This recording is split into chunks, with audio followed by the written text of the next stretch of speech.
This meeting is very upsetting to me. There is an empty room. I'm formerly incarcerated. We are talking about me, and yet I'm the first formerly incarcerated person to testify in over 3 hours.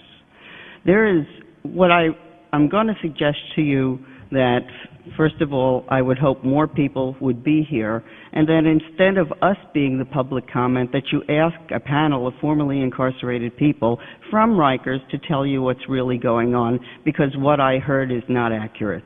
And instead of what I heard was either useless information, they would have you to believe that out of 10,000 officers, the problem is really one mentally ill woman who complained 38 times. It's just, as I'm sitting here with the several other people who are formerly incarcerated, we're all out of our minds going crazy, ready to say, stop this.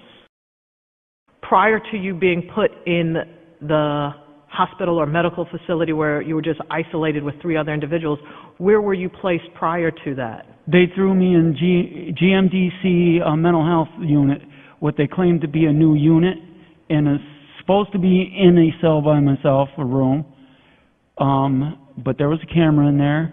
The whole incident was caught on camera.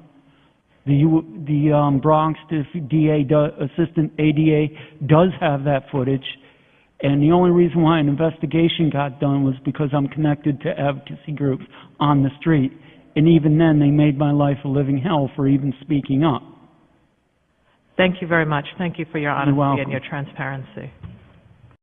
I ended up dating a snitch for the district attorney and for the police. This individual abused me, trafficked me. It was economic abuse. It was physical abuse. I was in a desperate situation.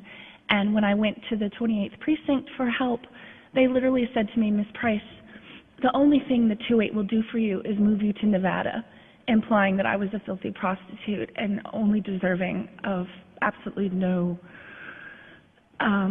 safety or protection from the 28th precinct. This was specifically because of who my batterer was. I'm not alone. There are many other instances of women in this town that have been abused and trafficked with the complete complacency of the NYPD and the district attorney's office. I believe many people in this room may recall the instance of a young Hasidic girl in Brooklyn 2 years ago who was being trafficked by some brothers that were providing information that helped the police in Brooklyn bring down a gun trafficking ring. This happens often, and I just want to remind you that all kinds of women are thrown on Rikers Island because of the criminal justice system. Secondary abuse is pervasive, it's insidious, it ruins people's lives. This concept of reentry post-Rikers is anathema. I know a woman who was in Rikers in solitary confinement for 3 years. When she came out, she had nowhere to go. Jails Action Coalition found her a studio apartment that didn't work out. She was sleeping on my floor for a while. I'm saying there are an estimate 75% of survivors at RSMC that are survivors of DV or of trafficking. Let's get these women off the island. People in power don't listen to the people who are not in power unless they have to. So if it's possible in the future to set up where you maybe one for one or something. To answer your question, yeah.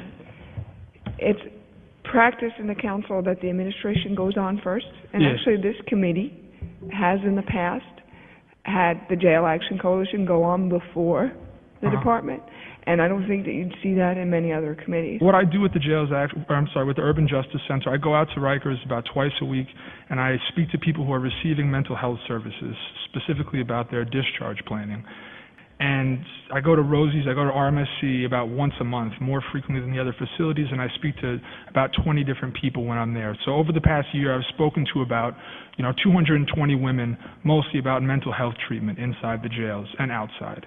Lynette Saunders mentioned that 329 officers have been treated in trauma-informed care, and I could tell, Councilmember Cumbo, you were talking about trauma and re-traumatization. A woman who's in the main mental health observation unit there was talking about, she didn't want to talk about her discharge plan. She might be going upstate. That wasn't really what was on her mind. What was on her mind was mostly that there's these 2 officers in her mental health that every time they come on their shift, basically, and their time begins, the unit kind of becomes a little more chaotic. They are messing with people. They push buttons. They're in the unit where they really shouldn't be working, or they should receive better training for that unit. And I don't want to put the onus on the officers themselves, because like she said, like Ms. Saunders said, only 329 of them have been, trained in this. I think that's directly related to this 32% recidivism rate that people are referring to, because trauma begets re-trauma, and that makes people relapse. It makes people have psychotic breaks. It makes people react defensively to their trauma and potentially behave aggressively or violently, or put themselves in situations that would end up with them back in Rikers. And so I think those two things are directly related. That's basically borne out by what I hear from the women that I speak to on Rikers at Rose M. Singer, and they want more services. And so that's related to what Dr. Venters was saying when he was asked, do you have enough right now to perform the services that you're performing? And he didn't answer it directly. He said, we bring in what we need and whatnot. And my experience is that there's not enough services at all. I think I speak to 20 women, like I said, each visit. About half of them report that they're not receiving counseling on a regular basis. And when they do, it's for a few minutes at a time. But it's also just not intelligent for us, for the people out here who are making policy, to not provide them with these services, because it's directly related to, like I said, for them coming back inside. And so they want that counseling. And the other thing they want is the programs that I think it was Ms. Saunders as well, was talking about steps to end family violence and some of the specialized units. Those are really good programs, and the feedback that I hear from women who are involved in them is very positive. But mostly I hear women who want to be in those programs but can't be in it because they're not robust enough. They're narrow programs. They're like pilot projects, more or less. And so the people who want those services can't get them. We're paying for these things in the end through foster care, emergency care, and reincarceration. This amounts to preventative care, I think, to provide these services while people are on side so they don't come back again.